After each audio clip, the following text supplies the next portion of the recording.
it's like it's a little out of town. Yeah. The only thing is that I don't know if you saw it, there's people from the VA trying to sneak over. Yeah, it was kind of weird. It was like, oh, okay. Like ordering a drink. Like clingy Yeah. intimate or like There you go. We used to go to Oh, really? Yeah. It was late. Yep. That's why we well, just now. I know the PETA But, up in the sky like, after a while that's taking Okay, place. so Yeah. this I think he does a lot more of his business with the catering side of it than he does with the actual restaurant stuff. He just does that because he likes to cook and do that kind of thing.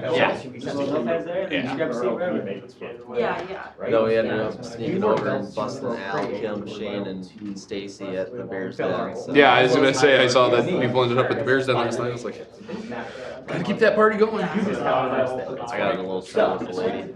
Oh, did you? Right. So I need to go to sleep. So I was like, all right, well, I'm gonna take a taxi. Like, I'm gonna take a taxi. I'm like, oh, okay. So Alex's husband, I thought he was going home too. So I was like, he drove her home, and then he came back. I'm like, oh, dude, if that was the case, like, no, like, Yeah. yeah, she wasn't so bad. Yeah, that's alright. What's it? Interesting to see if PJ makes it. No, somebody was saying that he already called in. He was having a good night last night, so. He was screaming at the top of his lungs outside. Yeah, go ahead. Yeah. You never got that bad. I'll put it on the Prezi, but It was bad, but it was consistent. Yeah. We've always been. First time because we went out for we went out to Five West on my birthday just to talk or whatever and have lunch. For the first part, And we're there like all afternoon. It was a Friday, so it wasn't a big deal. I ended up just taking, like, there's no big deal. So it's like, I don't really know flights that time. It's not a big deal, but it was one of those things where it's like, just go out there. Sure. They want another beer? Sure. Next thing you know, it's like The question I have so. You got time. Huh? Yeah, no. Thankfully not on Friday that way. But no, we went to this one bar. $1. And it's just like all night. So we like had 6 of them. Yeah, he does not drink solo either. Yeah, it's a nice room. I know you. What's the YouTube channel called? It's fine, Casey. Pretend not to know me. Is that like yours anyways? Oh, man. Is this vodka? He has like a little hair of the dog. It's nice. Oh yeah, it's definitely good. It's still alive, still kicking. Long time no see. How's it going? Busy? Yes. Oh my god, this is the first time. Yeah, probably. Oh, it's called To Catch a Predator. Oh. Which one's which? No, this is great. You were like a working man. Constant. Yeah, kinda. He tries to keep himself Well, it's busy. nice to meet you in Facebook. Yeah. Because I think I found your Facebook, but I don't recall you actually have a picture. I think the Predator's going this side. Yeah. Sounds like a little bit of Facebook stalking going on here. You want to know who it is, right? I don't know if I Make sure that. probably got just a funny little thermal image of me. Yeah. How you doing? Sorry, I feel like I should leave the hat on. Yeah. Yeah. It's not gonna be quick. I like Skylights. Wait, oh, I didn't even notice that. Not running all the way. Like Bach. What's Double Bach? on the What is that? No, that's something different. So that's what you did. Yeah. It was just, I think I had a little bit of more open. More flamboyance to it. Yes, so it's Sundsbak. After that long. Okay. Share that link on Facebook. It's a little delayed, but that's okay. So John, I see you waving your anti-flammable stance the other night. A little bit too. You know what's really funny about that? I have seen All more, of it? No, but I have seen more Viking fans bitching and moaning and not letting it go. And it's just like, You weren't even playing in that game. It's like, And they still have 1 game lead. It's like, I know. I just laugh. It's crazy. I'm like, that's insane. It's so dumb. You know the one thing I keep telling my wife is like, you know what, who cares? Yeah, it's a game. If we don't win this week, it doesn't matter anyway. Yeah. Tie again. Yeah. Yeah, it's silly. And then, it's funny too because like, the Packers, they have, it's like they've been on the receiving end of that before. Yeah. They've been Years ago, which I get about. Yeah. But it's really, twice. Yeah. So it's just Yeah. like. And as a Wisconsinite, my Badgers have been on the receiving end of it every now and then too. They lost to Michigan State a few years back that way. It was just like, how did you even let that happen? So it was nice to be on the right side of it for once. And yeah, I mean the face mask question, Paul. Although I will say, full speed, I thought it was a penalty at first, and then I saw the replay. I was like, oh, they got away with one. But it happens. Well, yeah, I mean, the funny thing was that the ref that was standing right there looking at it never moved first flag. Yeah. Never moved. Oh, right. Yeah, and in that case, then they got to have a conference and say, I was hey, gonna say, that's a really messy password. Nobody ever gets their appearance and all the subjective stuff. So it's just like, Yep. big deal. Yeah. They still had to throw the ball 60 yards. Yeah. They still had 4 guys. Yeah, they still, well, and even on his on Rodgers' touchdown run, the entire defense for the Lions had their backs turned to him. I know. And it was like a 20+ yard run. I know, exactly. It was Lions being the Lions. And I saw one thing though that was hilarious today was somebody posted something that's like the Lions, the only team in NFL history to lead for 60 minutes and still lose the game. Unless you say, look, I have That was- half $1 million that was for crazy. Whatever. It was fun though. Then I'd consider it. I forgot the game was even on. And then It was I live. like, hey, is there a game on? Precious time. Just clicked up quick. I'm like, oh, Detroit's leading 20-0. Yeah. Started to laugh. Yeah, And then I was like, they played so bad first half. You just wait. I said, Detroit's gonna find a way to give this game. I feel like infinity tonic. Well, and it was funny too because, Crosby hasn't missed that field goal in the first half. Jay was That so game's funny. I 24-23. always get nervous Yeah. about Jay Stoyles, the one Oh, that, yeah. yes. Yeah, no, I just find it funny. It's like, whatever. Way over the top. I tell you, he's so funny though. I still think he's funny. I really wonder what people thought when he said, when he pointed me out, I was like, oh, I can't get away from him. I don't Well, mind. most people know I you. know, yeah. That's the thing. So it's not like, it's more funny than anything. I really wanted to tell him, like, I've always been. Okay. I didn't want to dig too deep It was though. good for you because, now people recognize you. Oh, Yeah. So that's a good thing.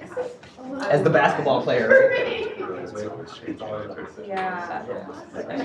Did you end up playing basketball?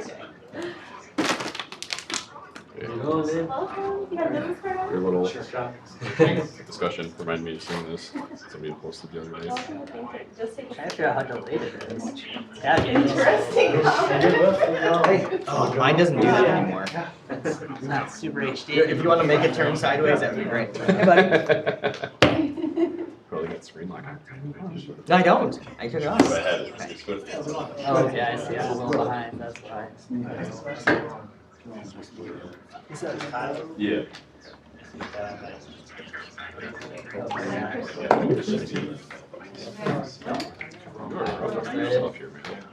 I'll go ahead and get started.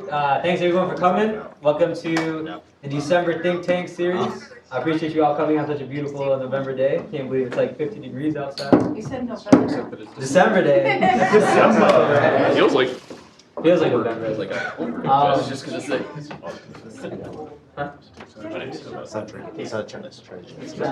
yeah, no. Pen. I don't have any pens. Nick didn't bring any pens? I didn't. My I think I pockets had are some. full of other No stuff. go2ed.com pens? We don't. We're Pens don't work.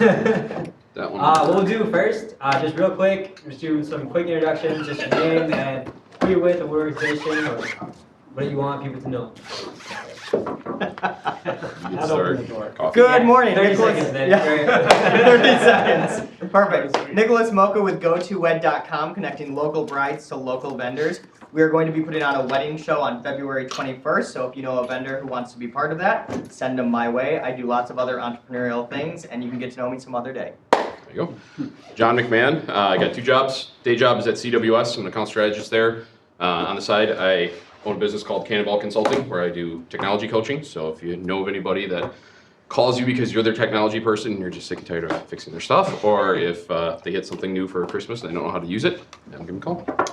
I'm Ethan from CWS. I'm a digital and inbound marketing manager. Casey Patton wrote river inspections, commercial, residential property inspections, and thermal imaging consulting services. That's Very intense. I almost can't handle it. That's good. That's good. Name is Ahmed Makawi. I'm with Sahara Fox Creative, do marketing, advertising, web design. I'm Tanison Michels. I'm a student at RCTC. I'm studying finance. I'm Josh Conley, Little Sluggers, Rochester. I deal with a bunch of baseball programs, instructional leagues, camps, and stuff like that. We have Al Newman coming up in December. You guys know who that is at all? Oh, yeah. He played for the Twins in the World Series in 87, 91. And I did a bunch of baseball and stuff on the side of the Olmsted and stuff too. I'm Will Schneider, and I have Driver LLC. I'm a private driver, primarily driving foreigners, people coming into Rochester, into Minnesota for healthcare and other reasons. I decided to start there and kind of pick up the local clientele afterwards. And so far, it's worked out well. Thank you. I'm Matt Christensen with WA Insurance Group. I'm a commercial insurance agent, and I'm also a basketball coach. I'll be leaving a little early for RCTC the next. Good afternoon, everyone. My name is Jerome Ferson. I'm your guest here today and president of the United Way of Olmsted County. I'll be talking a little bit more, I guess, in a bit. Tyler Ogg, freelance videographer. I'm a board member with C4, Concerned Citizens for Creative Community, and I produce a weekly web series called The Rochester Experience, or at least I tried. All right, Christine Miller. I'm the Director of Quality and Strategy for Cardinal, Minnesota. And I am also a dance teacher for Doll Dancing. You want to get some moves on? I'm Jamie Sundsbak. I'm the founder of an organization called BioAM, which you're going to hear more about today. I also work full-time at Mayo Clinic, helping to design sort of next-generation medical devices. I'm Max Evans. I'm the communications manager here at the Rochester Area Foundation. So welcome to our new space. Just moved in about 2 months ago. So thank you. I'm Kurt Oberger. I own an online magazine. I do social media management. I do IT work. I'm on a couple different nonprofits, including the commission. I stay busy. And I'm Sonny Prabhakar. I'm the president of the commission, but I also am the head of marketing for Hiawatha Land Transit, a public transportation company that helps out. It's a nonprofit that helps out rural communities. So Wabasha, Goodhue, Rice County, and Winona. Brittany, I don't think you were. I'm Brittany Wilson. I do commercial real estate with Realty Growth Inc. here in town and Commissioner for Planning and Zoning for the City of Rochester. Awesome. I don't want to take up too much time, but I do want to talk a little bit about what the commission is and what we do. We are a young professionals group in Rochester. We are based on 4 major principles. So relationship building, professional development, mentorship, and community outreach and philanthropy. So we're going to touch a little bit on those different sectors and what we're doing in that from the last month to this month. Yeah, push the button, please. So first, Brittany is our chair of our professional development. And an example of that is this monthly think tank series. And so I'll go a little bit into what you do and what the committee is doing now. Yeah, so on the professional development side, we look to get speakers, and so anybody that has insight or suggestions on speakers that would be valuable to us, that would be great. We'll take in any input on that. Also, we're always in transition, so if anybody has any ideas of how to make things change or some ideas as far as presenters. Also, if there's anybody that's interested in becoming a part of this specific committee, I'd be more than happy to work with anybody that would like to contribute in the professional development side of things. Great, thanks. So next one is the relationship building committee. These are more the social, the informal, the networking events. December 11th is our monthly Cards and Coffee event. We try to rotate the different locations. Last time we were at Steam. This time we'll be at Cafe Presto. It's on 2nd Street, across the street from St. Mary's. You guys are familiar. From 7:30 to 9 a.m. It's really informal. You just grab some breakfast, grab some coffee, meet some cool people. And then December 18th, we'll be having our 2-year anniversary at Grand Rounds Brew Pub. They have an awesome party room in the back, and we'll be in there. And it'll be from 4 to 7, so kind of like a happy hour. Try to get some appetizers and things for you guys. We're going to give awards to young professionals as well. So on our commission Facebook page, we have a link where you can nominate people for the different awards that we have. And then we'll be honoring John Wade for his work with Journey to Growth and really pushing Rochester forward into the next area. And community outreach and philanthropy, Max Evans is our committee chair for that one. Yeah, so we actually just presented in front of the committee of the whole on Monday, and we actually have support from the city council to put the fireworks celebration for the city of Rochester in the budget this time for the first time in forever. And we've actually been working with the mayor and some of the council members to actually put on a full day event for the 4th of July, and they've tentatively approved some startup money for that as well. So we're pretty excited about that. Just looking forward to the next council meeting for the actual approval vote, and then we'll just start the planning process. So pretty excited. So if you guys didn't know, we have been running the events for July 4th for the city for the last couple of years, and we were able to grow it last year to include live music, skate and BMX contest, and some other things. And we're going to try to use the same events but grow it to make it a more family-friendly atmosphere, and also make the event bigger and better than last year.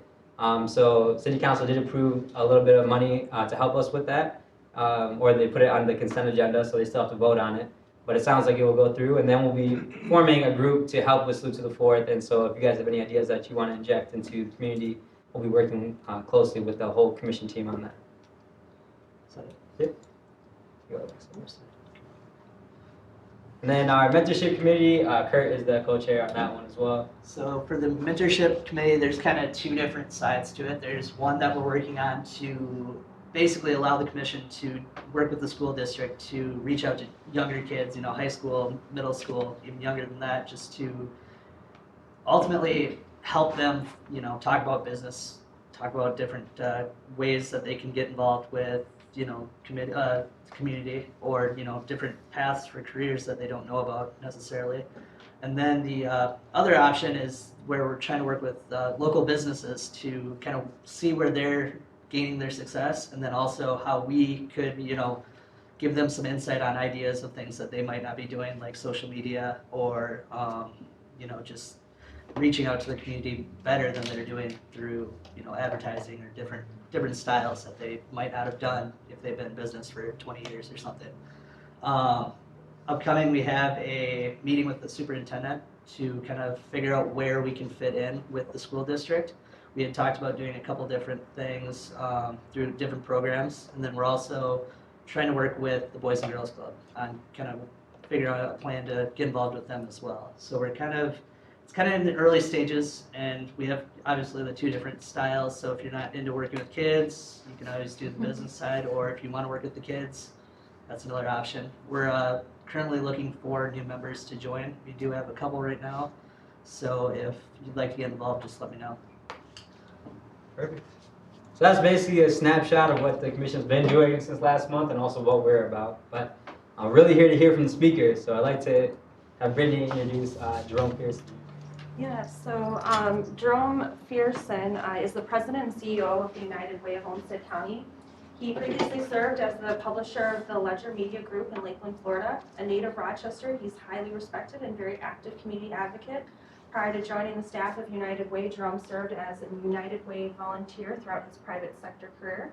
Locally, in addition to his work with United Way, Jerome is chairman for the Community Networking Group, co-chair for the Journey to Growth Early Childhood Committee, and chair of the Rochester Area Chamber of Commerce Nonprofit Roundtable, as well as he's an active participant in several other large community collaboratives. Previously, as United Way volunteer, he has served as the board chair, campaign chair, and marketing chair for the United Way of Central Florida, and also served on various community impact and campaign committees in other communities he's lived in. Outside of the United Way, he's also led and participated in several other boards. His previous private sector work include top leadership roles at the Ledger Media Group, a South Dakota news company, and the Duluth News Tribune, as well as the Rochester Post Bulletin. He is known as the top grade leader of people, as well as a highly skilled executive. Jerome graduated with highest honors from the College of St. Scholastica with majors in management organizational behaviors, and he has two daughters. Allie is 12 and Kenna is 10. Jerome is an avid road cyclist and enjoys riding or reading and spending time with his family and friends. Let's welcome Jerome. Thank you again, Brittany, and thanks, Sonny, for the opportunity to be with the commission this afternoon. I appreciate that introduction. It really does walk through my background pretty well. Sonny, you asked me to speak a bit about my career and how I got to the position that I'm in. So I started at Bolton when I was in high school and was fortunate to have some really good mentors over the years. And I applaud you for, as a group, for looking at mentorship opportunities in our community. There's a few key ingredients to a child's success in life. Of course, solid academics and good education and a quality home life or financial stable home life are part of that. But also, mentorships is a critical component.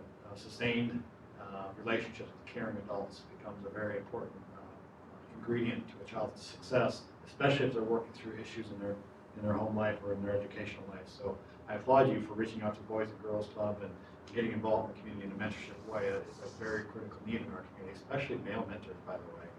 And I know this room is today, it seems filled with males, right? We're working on that. Male mentors are a deep need in our community, so I applaud you for exploring that and getting involved in that way.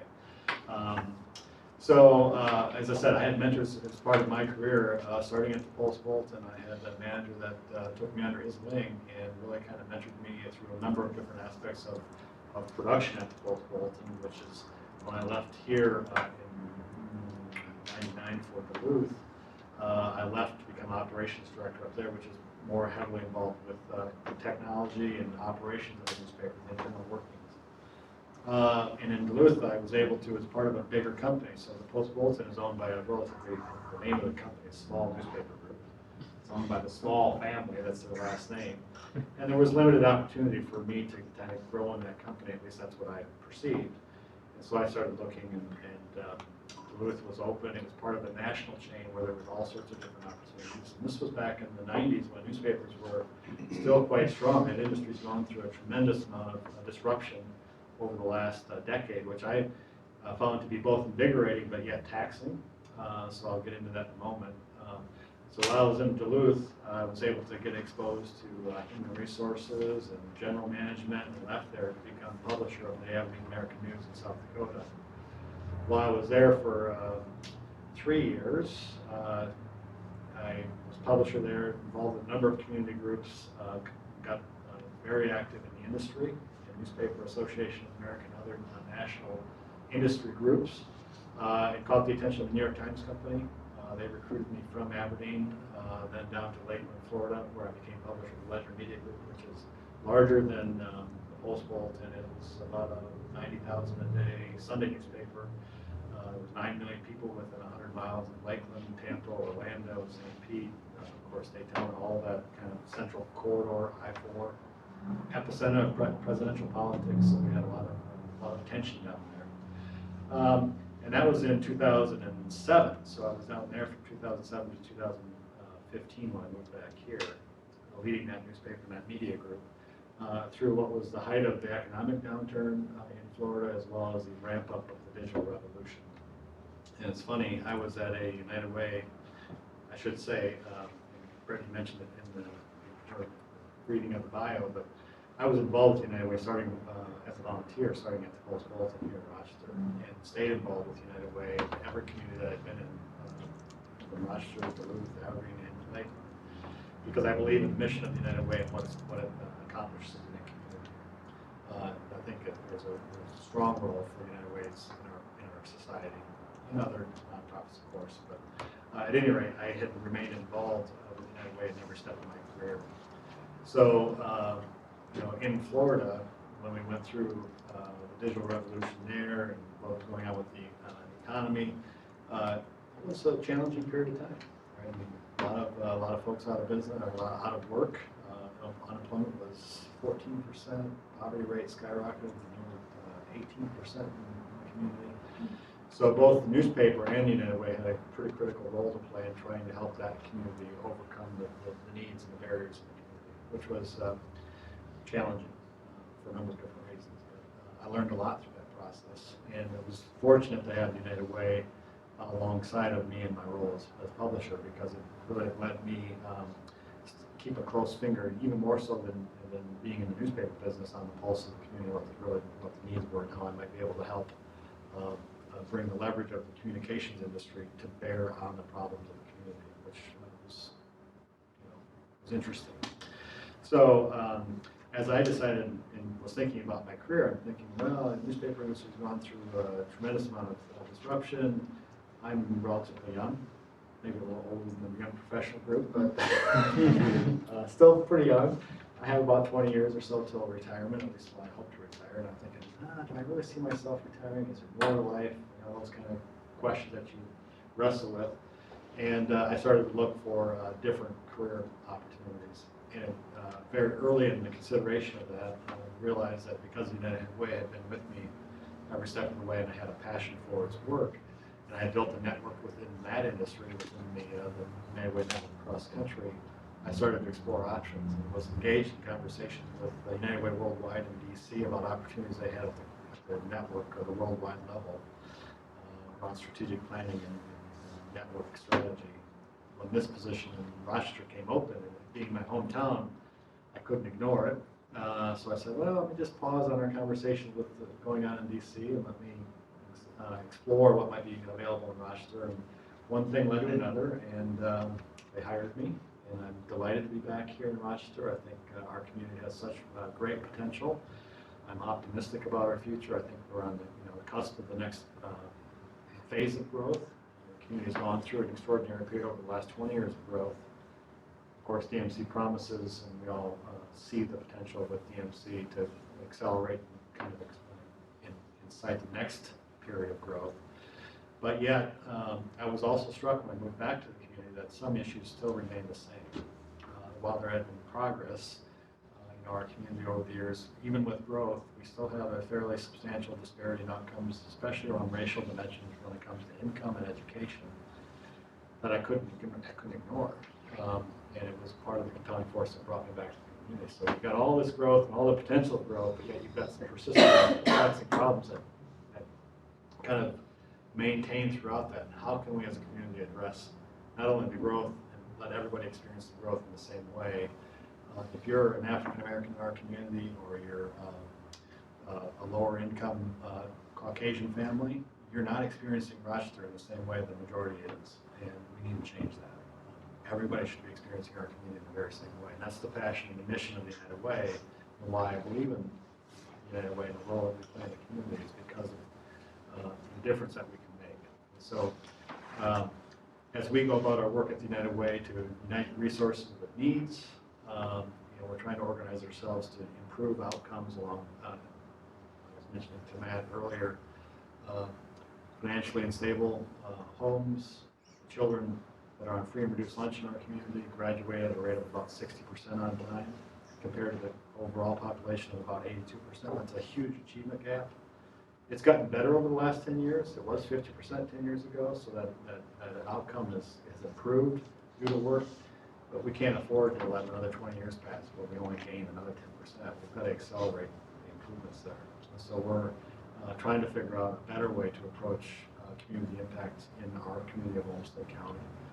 And I think we have a pretty good sense of some things that we might be able to do with the school district. You mentioned earlier, they're a key partner. But looking at, this is kind of where we're going with as a United Way, and then I'll kind of be quiet because I think you said 5 minutes. Is that what you said? Maybe I should just be quiet right there. No. I'll pause and take questions, or well, I'll transition right there. What questions do you have? With the changes coming and the growth that you're talking about and looking to accelerate that metric, what do you see as low-hanging fruit for United Way? Well, for our community, of which the United Way would be part of, so it's not just the United Way, but we have to rally the community around our children and looking at our children holistically and the families that they're situated in. So our approach to community impact has to really start to center around all of the barriers that a family is facing and focus on the family as a unit. And it's called the two-generation approach. So in the past, we've tended to focus on either the needs of the adult or the needs of the children, the child, but haven't connected those dots. So through technology and through better organization, I think that we can start to connect those dots. But there are some significant barriers to doing that. Most of them are related to different systems in play, different technical systems, and also legal barriers such as HIPAA, the Educational Privacy Act that protects the information of a child which is needed. But yet as a community, we've got to figure out, we've got to elevate our conversation to a place that we can start to work together within the confines of the law. And other communities have been able to do that.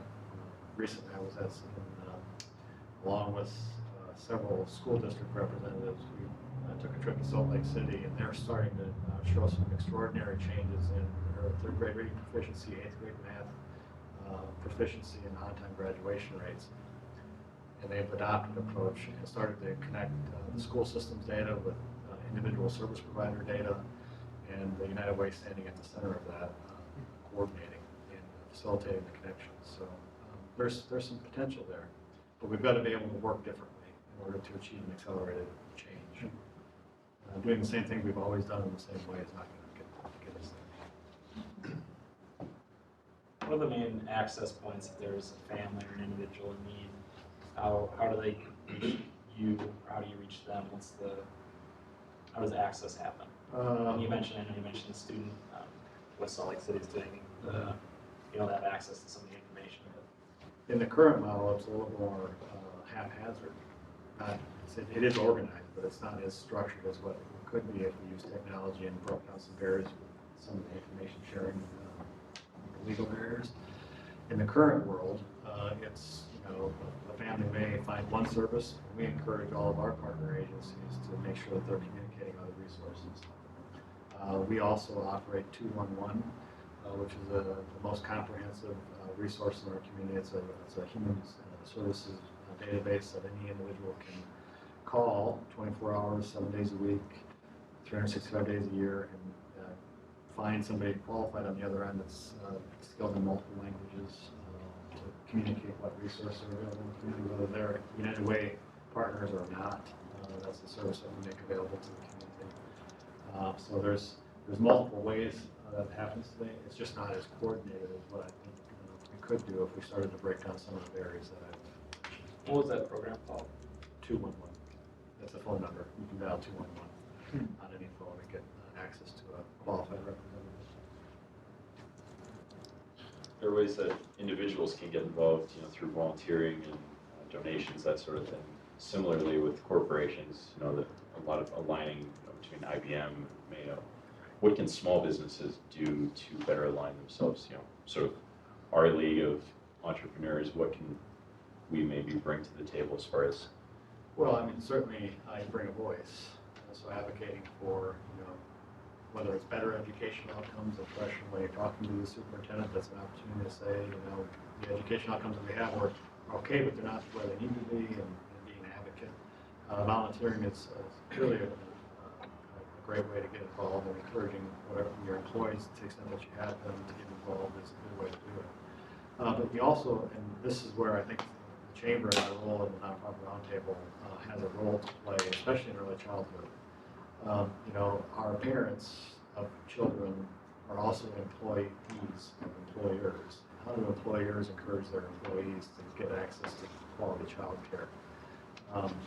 That's one thing as a community. Not every child our community has access to quality child care. And so how can we rally around making sure that every one of our children has access to good quality early childhood care? And there's a big debate going on whether that universal pre-K proposal that Governor Dayton moved forward last year was a good idea, and superintendents in our area would say it's not, because not every child needs pre-K. They're part of a quality program. They don't have the space available to make pre-K available to every student. So they would argue, most would argue, focus whatever resources we have on those children most in need and make pre-K available to them, not universal, which would require bigger buildings and all sorts of things. So, but what everybody agrees upon is that every child needs access to quality care. And today, not every early childhood daycare, or today, not every child does. So, as an employer, you can support that. One, make your parents that are working for you, I think, more productive if they can have peace of mind that their child is at an early childhood quality program. You're very successful in the profit side, in the profit sector. I mean, was it hard to make that decision to move into the nonprofit sector, or do you always know that you wanted to get into that kind of work, or is it your passion? That's a great question. Yeah, I mean, the nonprofit world is not the same as the profit world when it comes to a lot of different, whether it's compensation or perks that come with the for-profit side, but yet there's more to life than that. And I think over my career, when I've been in newspapers, that industry for 27 years, and I could see, we reported on as a journalist, and I could catalog all the challenges that the community was facing. And it's amazing to me how consistent some issues are across our country. And when I was in South Dakota, the main economic argument was a rising tide lifts all boats, right? That if we grow the economy, all boats will rise. And you hear that argument here in Rochester as well. And I saw it also in play in Florida, where they had tremendous growth. But yet, not everybody participated in that. So if a rising tide lifts all boats, that theory doesn't seem to hold true, at least in my experience, from Duluth, from Rochester, Duluth, Aberdeen, and Lakeland. Different economies, different levers in the economy, and some were growing, some weren't growing. The ones that were growing, not every boat was rising. So I've come to view it as, well, that's probably true if everybody's rope that's anchored to the dock is the same length. But there are some ropes that are shorter than others, and they're holding people back. And how do we help everybody participate? So as I evaluated my career options, I realized that I had a deep passion for helping individuals in the community overcome those barriers, and that became the compelling force that led me into the nonprofit sector as a profession. So, sacrificing a little bit of the potential with the profit side for what would be a greater reward and personal satisfaction. We have time for one more question. Because you've been around the country and we are a unique city, what do you see as some of the benefits that we have and some of the drawbacks that we have, and what have you been able to bring from other areas around the United States that's going to benefit the United Way here? It's a lot, sorry. No, I'm trying to think of which way to approach the community versus the United Way. So in terms of what I see as some strengths of our community is its cosmopolitan nature. I mean, the Mayo Clinic, given its size and the draw that it brings into the community, really does create a great mix of individuals and diversity that I think is powerful. Yet there's the value conflict between the agrarian economy, the agricultural economy that existed in this area for a long time, and the cosmopolitan values are, I think, at conflict, and that creates tension. And I think, again, going back to some of the disparities in outcomes, especially on racial dimensions, African American and Hispanic population are not participating in our community in the same way that the majority is, and we need to fix that. And so for the United Way and our role in that, I think it's making sure that the community is aware of the disparities and that we're taking concrete positive steps to try to resolve it. And that's the difference that I think we can make. Is that through integration, or is that through the integration can't happen, so we have to just support what is happening? If that makes sense. Give it a leg up. Well, I believe integration can happen. I believe that. Okay. If I didn't, I'd be in the wrong role. Sure. Yeah, so I mean, I think, living united, coming together as one community sets us up for the best possible community that we can create. Utopia is probably not out there. That's a bit of a myth, but we can certainly be better than we are today. And I think by integrating and working together and making sure that we're continuously conscious of the disparities that exist in our community, the better off we'll be. Any other questions? Hopefully that was helpful. One last one. Okay. Speaking to this group specifically, what would be your ask to this generation, the young generation that's coming up in Rochester, from a United Way perspective? Stay involved. I mean, you represent a group that's very interested in being involved in the community, but you have peers and colleagues that are not involved. So I would encourage you to get to be advocates for getting involved in the community, which I know you are, But the bigger your group and the more active your group becomes, the stronger our community becomes. So I just encourage you to continue to advocate on behalf of the needs of the community and get your colleagues engaged with you in the effort. And that's what I would ask. That could be volunteering, that could be donating, it could be advocating. Great, thank you. I do have to bug out. That's fine. I'm on my way up to the Wild game, so. It's So rough if life. anybody wanted to reach out to, can we give them Yeah, your absolutely, contact information if they absolutely. have more Yeah. questions or Please want to do. get involved? Please do. Thank you for coming. Thank you. Awesome. Good luck. Thank you. So our next guest speaker here is Jamie Sundsbak, who has lived in Rochester for 12 years, and he's originally from North Dakota, and a graduate of North Dakota State University with a degree in biotechnology. Jamie moved to Rochester in 1998 to work at Mayo Clinic. Jamie is the founder of 3 startups, 2 of which failed miserably, but he's proud of it, which I'm sure we'll hear more about shortly. He currently works full-time at Mayo Clinic, working to create an innovation accelerator for medical devices. Jamie founded BioAM in 2013 in an effort to create an entrepreneurial community around bio business in Rochester. What began as a small meetup for a coffee once a month rapidly turned into a series of monthly events.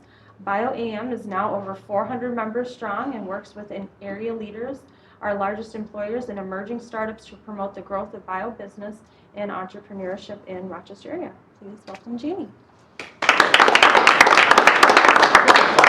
What's that? Did you get my slides? Maybe. Make small talk until free. Okay, small talk. Well, thanks for having me. I think it's really encouraging to see more and more groups like this starting to form in our area. It's been an interesting. I've been involved in the community for about 5 years now, and I swear every year it just gets more and more exciting to see the great level of participation. And I think I'm just getting old. Everybody looks so young. Wow, thanks.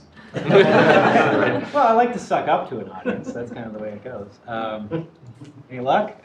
Yep. There are a lot of slides, but I can buzz through them super fast. I'm more of a visual walker and talker type of person, so I can't sit in the chair too long to talk to you guys.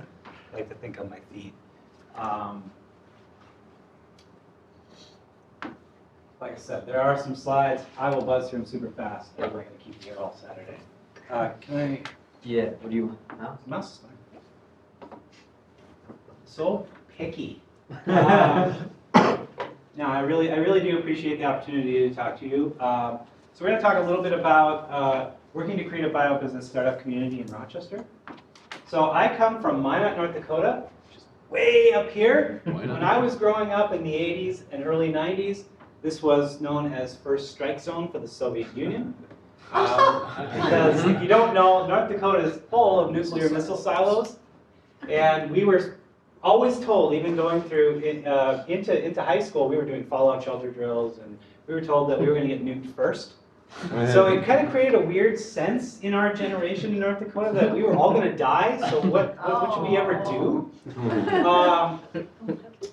But amazingly, now it's known as sort of oil boom central, and everybody knows it for that. Went to school in Fargo at North Dakota State. Fargo is an unbelievable place, and we'll talk a little bit about Fargo here in a second. And I graduated, and I couldn't find a job because I was a guy who got a degree in biotechnology, and there weren't any biotech companies in North Dakota. So I started looking around, and I ended up finding this crazy place down here called Rochester.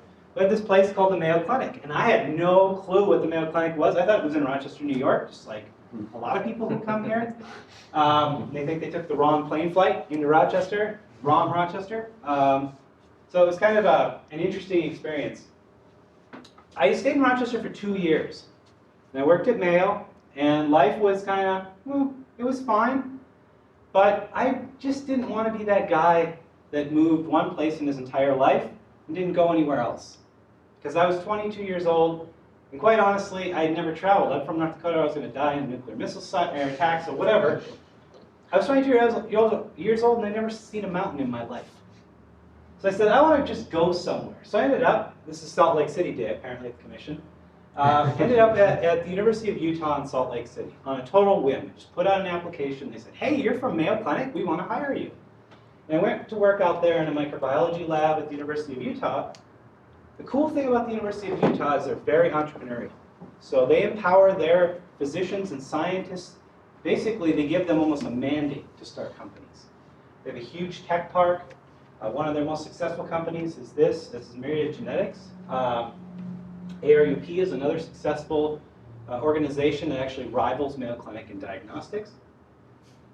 And just being out there, you're sort of, I got bitten by the entrepreneurial bug. And they said, what are you going to do? And I said, I love technology, and I love science. So I said, I'm going to create this company called Life Science Nexus, which is focused as sort of a LinkedIn for life sciences. And this was 2002. I started working on this company.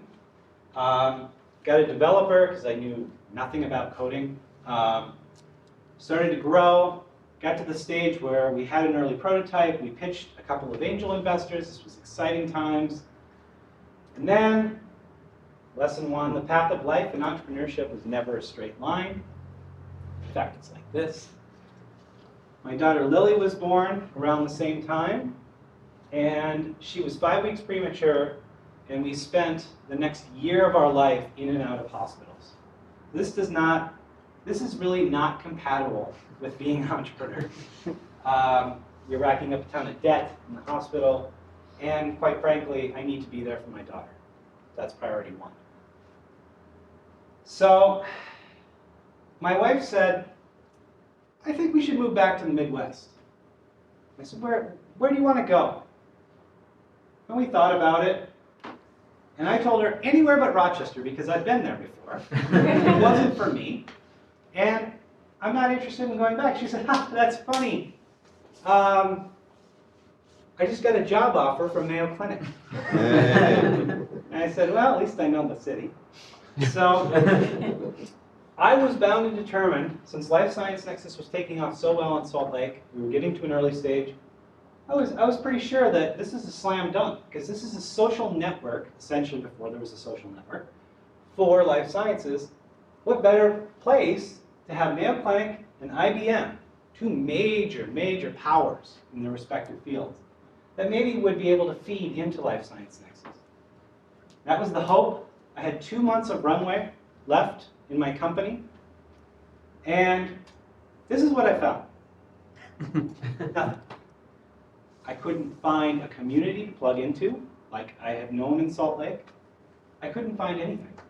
I tried for 2 months to find some group of individuals like this, and I couldn't find anything. So I joined the Chamber of Commerce, because that's what you do, right? You can't find anything else, you join the chamber.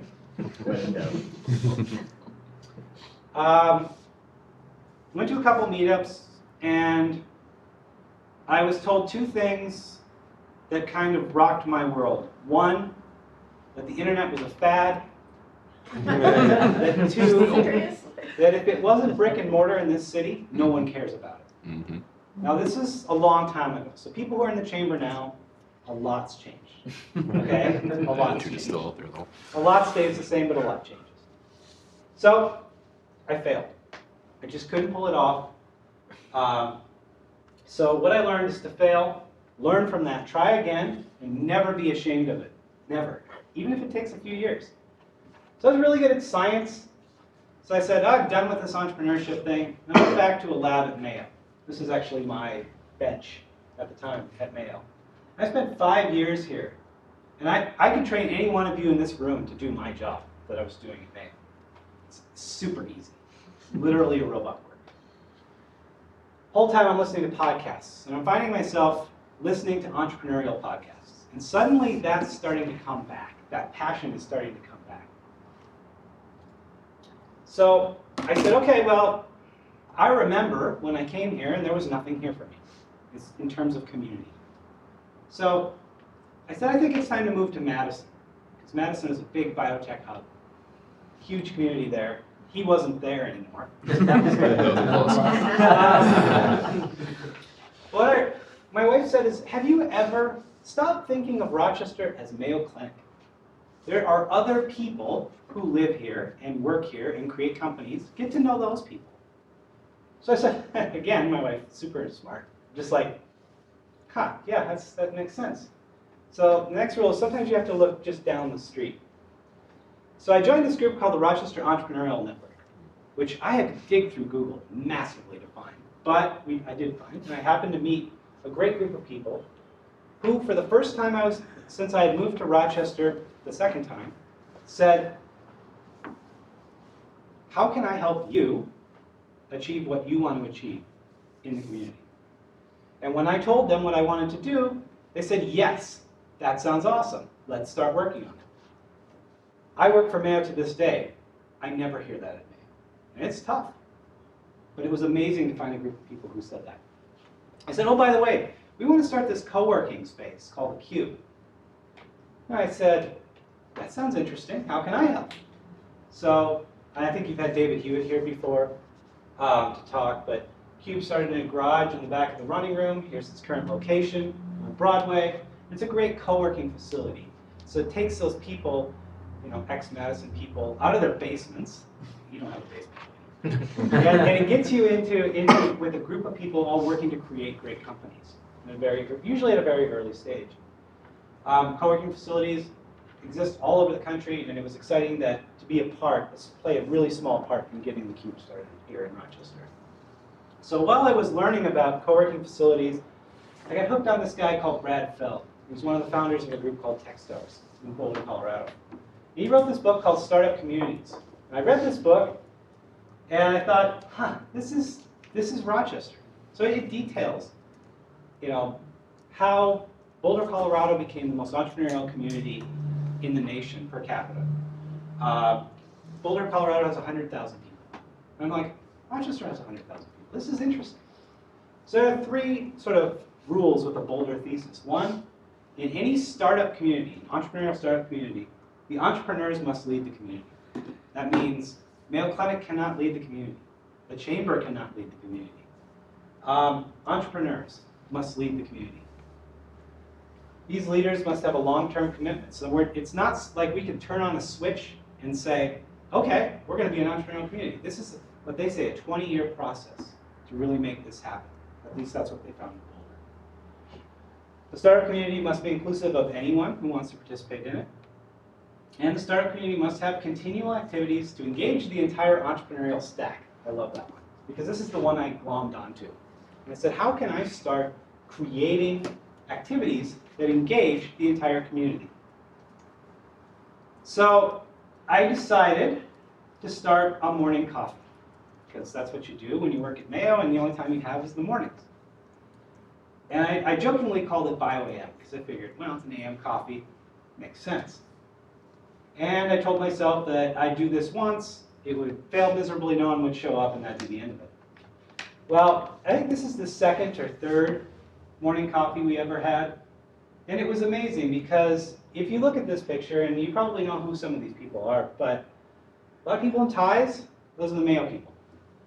A lot of people not in ties, those are not the Mayo people. The amazing thing is there were these two groups coming together over coffee, having a discussion about growing life science businesses in Minnesota and in Rochester specifically. Amazing. Suddenly people started to tell me, why don't we do lunches? Why don't we do evening events? Because I want to drink a beer and have fun with my new friends. And I said, okay, I think I need a sponsor. So I actually found a sponsor, and we got going. This was, like I said, the first or second, maybe third. As of this last week, I think we've done 162 events in the last 3 years. It's quite a bit. So really, if you get the passionate people together, amazing things start to happen. We've done an amazing amount, from new product intros for new companies, to bringing in speakers from all as far as Silicon Valley, to highlighting great institutions like LimLab. Here's a great, this is what I call my green slide, because everybody got the memo to wear green that day. This is a convergence of 3 different communities: the Rochester Tech, or Bio Business community, Minneapolis, St. Paul, and Madison, Wisconsin, all in one room at the BioBusiness Accelerator, having a discussion about how we can work together. And this is the, I'd say the night I was the most proud of, where we started brainstorming ideas. And these ideas were how to grow a biobusiness community in Rochester. We came out with, it was almost 90 ideas to help grow the community. These 90 ideas were then taken, synthesized, put into a report, and this became one of the biggest inputs in the community when DMC was announced for Discovery Square. And it was amazing that they reached out to me and they said, hey, you just did this session. We want to know what you learned. And if you look at some of the early drafts of what Discovery Square will be, a lot of these came from people in this room. And it just happened over pizza and beer one night. So we've done more than just stay in the bubble of Rochester. We've traveled. We've had people that have gone to all these places and a few more. Two of the best, I think, were Boulder, Colorado. If anybody knows David Hewitt, he's passed out here on this rock. This is my good friend Jim Prignitz, works at the Center for Innovation, Mayo. Very, very big runner. David. Kind of winded, going up the mountain. The cool thing was we got to go to Boulder, live in Boulder for a couple of days, and really try to understand their entrepreneurial community. We got to meet Brad Feld and David Cohn, two guys that started Techstars. And we got to go to this thing called the Boulder Open Coffee Club. And it was just a group of tech enthusiasts that got together over coffee. And we decided to bring that back. And we started an event called the Rochester Open Coffee Tech Meetup. Actually happens every other Tuesday at 7 a.m. at Cafe Steve. We just talk about technology and entrepreneurship. It's a great event. Went over to Sprint, the Sprint Accelerator in Kansas City. Also the KU Bioscience and Technology Business Center. And the Startup Village, which is 2 square blocks of houses that people have bought to bring startups into basically a house. So you rent a bedroom to a startup. You rent a living room to a startup. There's 2 square blocks of these. And this is actually the first neighborhood in the entire country to get Google Fiber. It was an amazing, amazing group of individuals. Selfless, you could knock on their door. They don't know me from anyone else. And they're just like, come in, sit down, let me tell you what we're working on. It was amazing. So BioAM has spawned 2 things, which are now a little pixelated apparently. Life Science Nexus, which is a news site for biobusiness in the state of Minnesota. So we've tried to become the cheerleaders for biobusiness in the state of Minnesota. And Base Pair Jobs, looking for basically just creating a job board. As biobusiness grows, we want to be able to provide jobs. So I've grown a team of people, and with great support from Life Science Valley, we've been able to maintain everything. So just basically, don't wait to make for the future, make the future. Because right now, with DMC, with all the things that we're doing, Rochester's a blank canvas. You can paint this canvas however you want. But you got to actually step up and paint it. So we've got DMC. I feel strongest, of course, about Discovery Square. But as we plan all these beautiful buildings for DMC, what we need to do is plan for the entrepreneurial community of the future as well. So a great parallel to this is what's happening in Fargo, North Dakota. It's called Emerging Prairie. And I've worked a lot with these guys to pick their brains and say, how can we replicate this model here? And they told me 4 things that the leaders need to first step up, have tremendous pride for their community. Don't wait for permission, very important. And then give before you get, without any expectation of reward. So we're actually rethinking, reanimating Ren in the coming months. And we'll talk a little bit about that, but for the sake of time, I can flip through that. So how can you help? So really just get involved, and that's what you guys are doing already. So it's not a big deal for you, but encourage other people to get involved as well. Support and encourage our work for promoting the startup community, and tell everyone you know about BioAM and Ren, right? That's awesome. I think all of our groups really need to work together to really foster this sort of entrepreneurial hub in Rochester, because the jobs that will be created through entrepreneurship will help Journey to Growth, will help DMC, will help us diversify our economy in amazing new directions. But I think if we use these sort of startup community principles, those 4 older thesis principles that I talked about, I think it's been shown time and time again that that's the way to create sort of a mature community. And lastly, just give before you get without any expectation. There, I did it, sorry. A lot of slides, I know. It's kind of my stock talk. Thanks. Let's open it up for some questions. That's right. Okay, I got one. All right. So with like DMC coming through, and you know, it's really Mayo Clinic tied. What do you see like that Rochester needs that doesn't really necessarily have, in your perspective? Like maybe there's something major that you thought would be really nice to have in Rochester that we don't yet. So from a life science perspective, we need wet labs. So when the BioBusiness building was built downtown, the idea was that we were going to create these wet labs. Wet labs are so expensive per square foot than just office space. It can be up to 10 times more expensive, which is exactly the reason that no one wants to build it, because it's 10 times more expensive. What was great about what was happening at the University of Utah is all of that space existed. That way, if you had an idea, say a scientist has a great idea to move a technology out, they could just move into a space. They don't have to worry about finding the space, finding the equipment, finding all of that. It's already there for them. We need someone to take the risk and do that. So there's that. Isn't Tracy and Hunter doing something of that concept where they're bringing in, where you could come in and on some biotech kind of area where you can work and collaborate with other people in that way? It's been discussed a little bit, but that would be very, very basic. Okay. What we need are you know, very expensive equipment and very controlled environments for doing things like cell culture and stuff like that that has to be done in sterile conditions. Has there been any correspondence with IBM on their available space? Yes, we are working on that. That's very early stages as well. Okay. But yep, because there's a lot of space out at IBM. We're talking Discovery Square. They said it's 1 million square feet they're going to need over 20 years. IBM already has that. Mm-hmm. But it's where IBM is. And does that tie into DMC?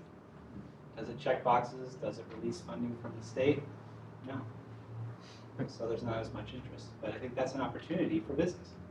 That wet lab area, speaking of, isn't that what Ciliad was building? They're in the still BioBusiness Center? technically building it, yep. And that doesn't go through its city-owned property, right? Or? Mm-hmm. And working on that too. Trying to work it from all angles, but yeah, if something doesn't happen there, then there's a lot of space that's opened up for opportunities to do things. And that's the thing, we can't wait for Discovery Square to be built. That's going to be years down the road. People want to do stuff now, and they don't have the space to do it. What was your most successful way to get people to come to your events and things like that? And how did it grow from year 1 to year 3? This would be the latest thing. Alcohol. So when we started, David Hewitt told me, do things that don't involve alcohol, because it shouldn't be about the alcohol. And I was like, okay, great. The day I announced we were having free beer, so many people showed up. Nick was there. Nick was right there. So jokingly, it's just, but I think what it was evening events. Because so many of the demographic we have are contained within Mayo, that really the only time they had was after work. Mm-hmm. So I honestly think that was the key ingredient. But it was just creating this culture of how can I help. So many people at Mayo don't hear that. They hear no all the time. Like I tell my kid, no. But when you say yes or well, that's interesting, maybe we should think about it this way. Just addressing people as humans and offering to help them in any way you can. I think that's what brings people back to BioAM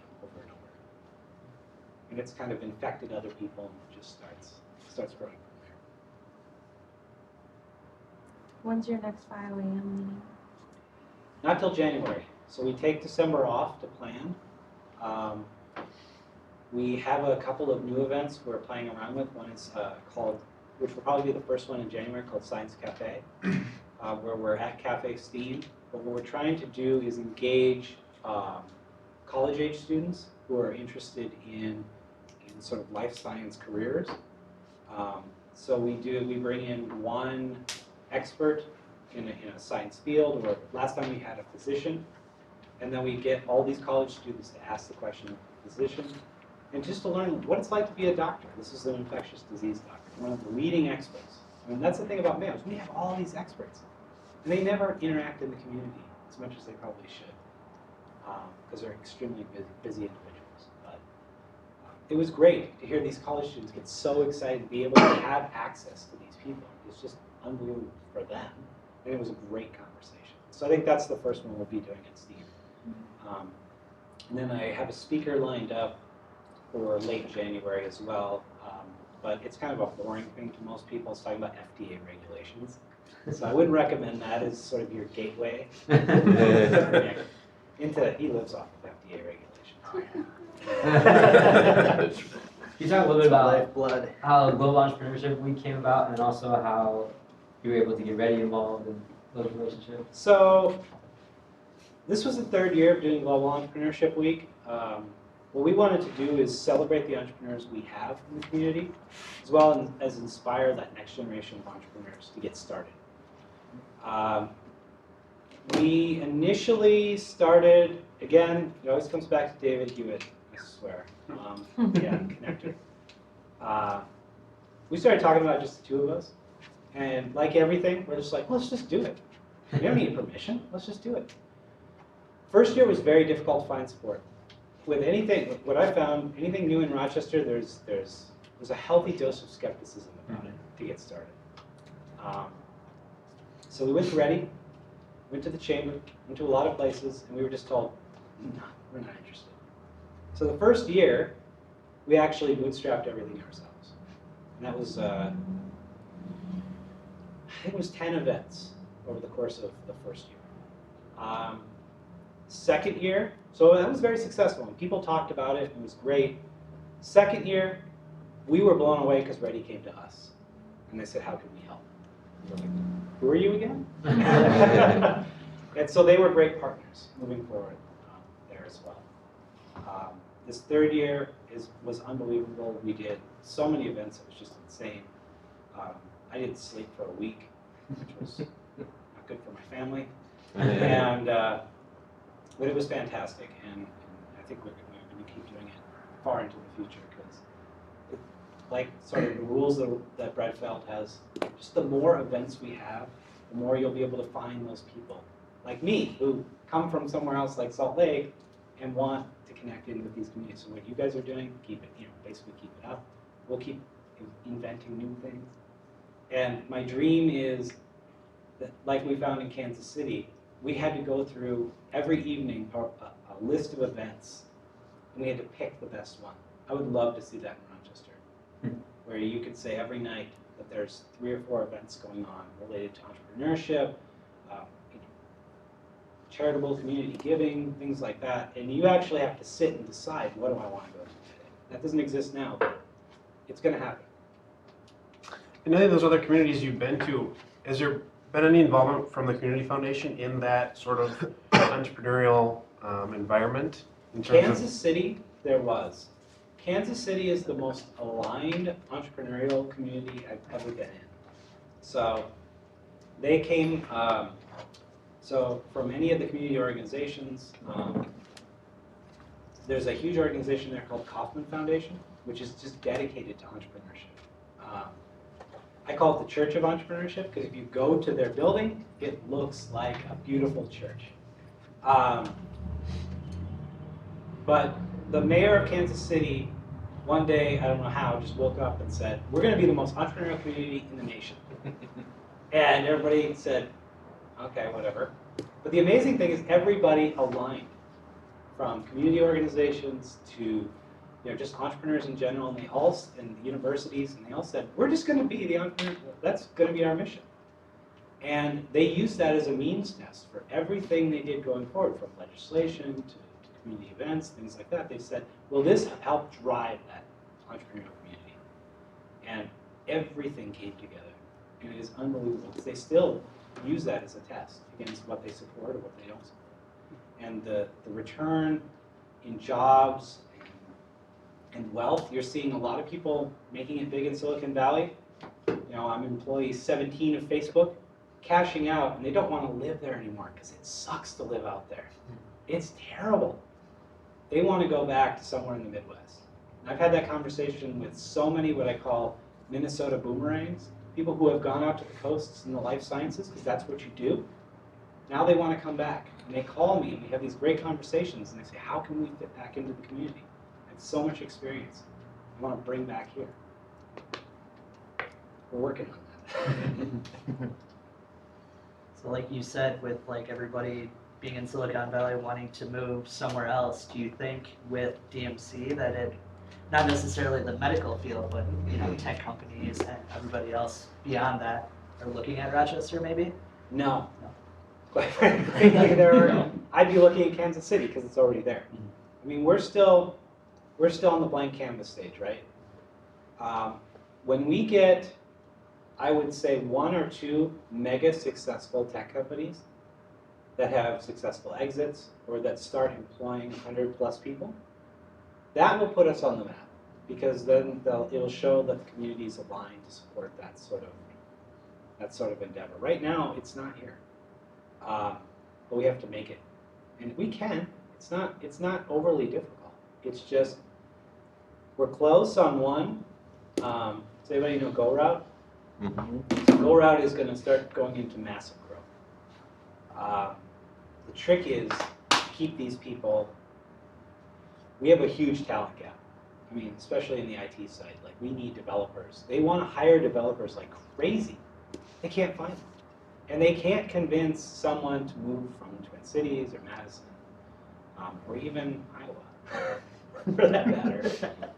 It's kind of funny, I had that conversation. But we can't find those people to move to Rochester. We have to find a way to make it very beneficial for people to move here. And I don't know the answer. That's going to take a lot smarter people than me. But that, I would really love to grow the tech portion.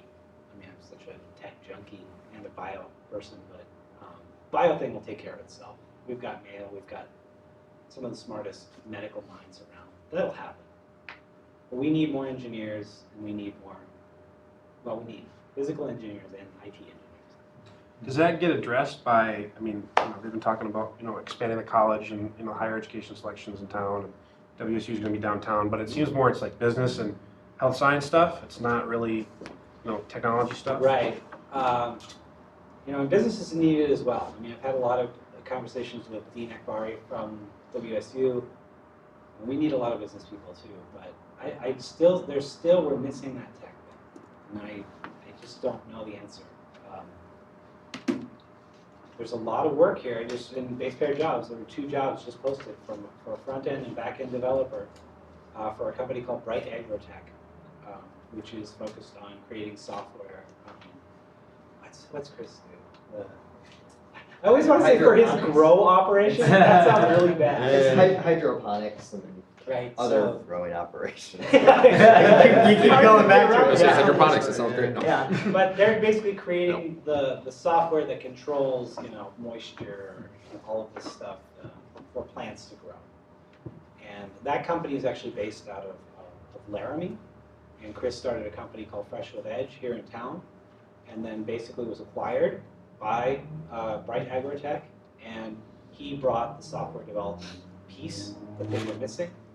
And so he convinced them to grow the software side here in Rochester and not move to Laramie, which I thought was amazing. And as someone who supports entrepreneurs, I want to do everything I can to see him grow that company here, because I think it would be amazing. But if he can't find people, if he can actually find more developers in Laramie than he can here. So, same with Go Route. If they can't find enough people to support what they want to do, they're probably going to go somewhere else. And if that happens, we're hosed. We need to support these kind of breakout companies in any way we can, because if we don't, that's the end. That's the end game. Like, that will die on the vine. Rochester will not be known for tech.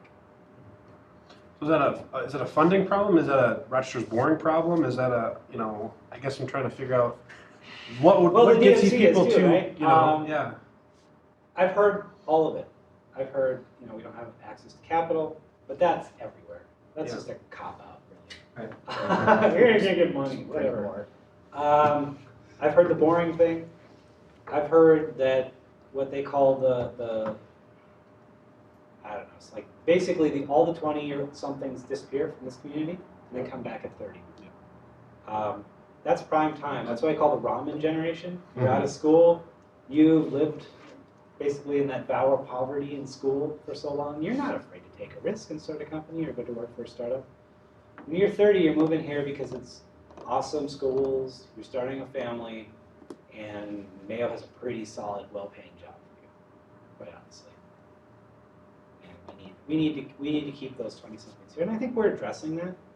But I seriously think if we can cultivate a couple of these big successes in the tech space, it will draw people here, just because people will know about it. And they'll actually, it's kind of destination entrepreneurship, right?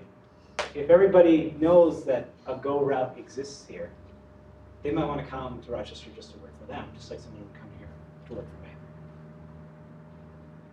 And I believe in the power of the trailing spouse so much. So that's the term we use inside Mayo, and maybe use it on the outside. For someone who gets recruited to Mayo, and what does their spouse do? These people are amazingly intelligent people. We need to. That's not me.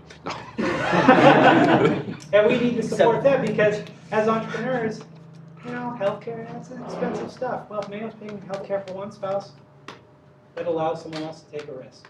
And that's an unbelievable thing that most communities don't have. Thank you.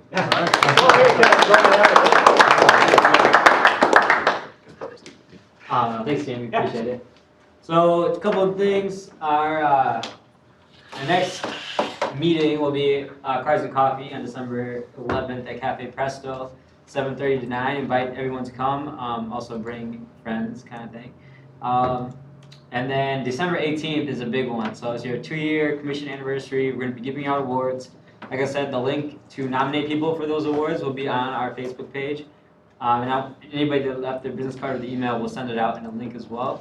All ages invited. It's not just for young professionals, it's for everybody. So we'll have leaders from the community there as well. And we're going to try to get some sponsors for some beer kegs and some food. So I guess alcohol is the key. It's to get people in the door. Right. You after that, that's where the magic happens. You need just enough to get the people there, but not so much that you kill them. But it's 4 to 7, December 18th. Please mark it on your calendar, and we will send out email invites for all that stuff as well. And then our next actual Think Tank Series event won't be the first weekend of January, it'll be the second because of New Year's. So it's January 9th. But thank you all for coming, and feel free to stick around and chat for a little bit. A little bit. Back on a little bit. And thank you to the Rochester Area Foundation for letting us use the community room. Absolutely. You're welcome. Very cool. Awesome. I want to say, if there's any